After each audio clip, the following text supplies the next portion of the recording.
Middle east war से भी बड़ा खतरा दुनिया पर मंडरा रहा है। जानते हैं क्या? यह खतरा है पेट्रोल, डीजल और गैस की किल्लत का। यह खतरा महंगाई का है। यूरोप, ऑस्ट्रेलिया, एशिया, अफ्रीका से तस्वीरें आनी शुरू हो चुकी हैं।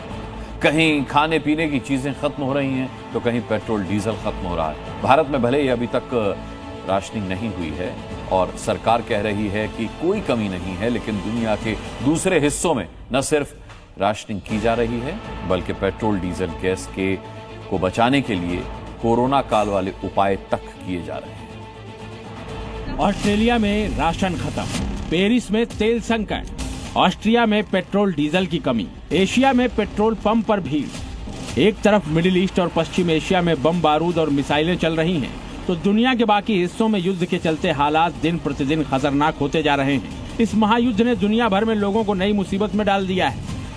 यह ऑस्ट्रेलिया के सिडनी शहर के सुपरमार्केट की तस्वीर है। सुपरमार्केट में रखा सामान खाली हो चुका है। दावा है कि युद्ध की दहशत में आकर लोग सामान खरीद कर ले गए। पेट्रोल डीजल की कमी के चलते ऑस्ट्रेलिया में जरूरी सामानों की सप्लाई मुश्किल हो गई है। ऑस्ट्रेलिया के कई पेट्रोल पंपों पर आउट ऑफ स्टॉक का बोर्ड लग चुका है। ऑस्ट्रेलियाई मीडिया के मुताबिक पूरे ऑस्ट्रेलिया में 500 से ज्यादा पेट्रोल पंपों पर तेल खत्म हो चुका है। गाड़ियों की लंबी लंबी कतारें लगी हुई हैं। लोग डरे हुए हैं कि मिडिल ईस्ट वॉर के चलते कहीं डीजल पेट्रोल खत्म हो गया तो क्या करेंगे। ये तस्वीर ऑस्ट्रिया के पड़ोसी देश स्लोवेनिया की है। तेल संकट के चलते पेट्रोल पंप पर लोगों को लाइन में लग अपनी बारी का इंतजार करना पड़ रहा है।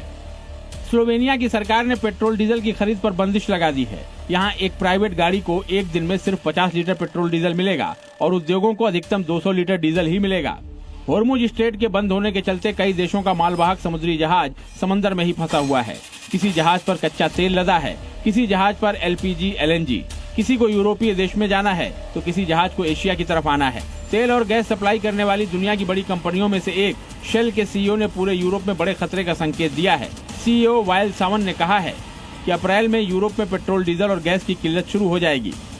फ्रांस में अभी पेट्रोल पंप पर बहुत ज्यादा भीड़ नहीं दिख रही है, लेकिन फ्रांस के लोग भी डरे हुए हैं कि अगर युद्ध जारी रहा तो उनकी कमाई पर बड़ा संकट आ जाएगा। इस युद्ध में अभी तक ईरान के ऑयल फील्ड को कोई नुकसान नहीं पहुंचा है, सिर्फ तेल गैस की सप्लाई पर असर पड़ा है। होर्मुज में ईरानी बैरिकेडिंग का ही असर है कि कई देशों को अपने देश में पेट्रोल, डीजल को बचाने के इंतजाम करने पड़े हैं।